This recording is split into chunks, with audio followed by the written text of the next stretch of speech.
আমি ছেলেটাকে এসব কথা বলছি তখনই ভেতর থেকে আপু এসে আমাকে ছড়িয়ে বলতে লাগলো, কিরে শুভ, এখানে দাঁড়িয়ে আছিস কেন, ভেতরে চল। আমি তো অবাক আপুর কথা শুনে। সে যদি বলল, আপু তুমি একে কি করে চেনো? আপু বলল, আরে হাদারাম, ও আমাদের আসাদ মামার ছেলে শুভ, চিনতে পারছিস না? সে যদি আপুর কথা শুনে লজ্জায় সেখানে আর দাঁড়াতে পারলো না।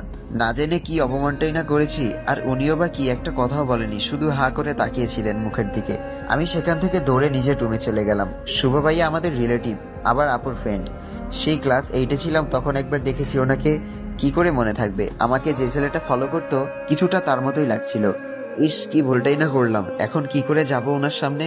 দেখ, আমিও না এমন একটা কাজ করি। আয়নার সামনে বসে বসে এসব ভাবছি, তখনই দেখি পেছনে কেউ একজন দাঁড়িয়ে আছে। পেছনে ফিরে দেখি শুভ ভাইয়া।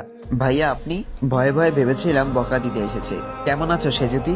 ভাইয়া আসলে আমি সরি, আপনি আপুকে কিছু বলবেন না প্লিজ। আমি আপনাকে চিনতে না পেরে যা ইচ্ছা তাই বলে ফেলেছি, সরি ভাইয়া।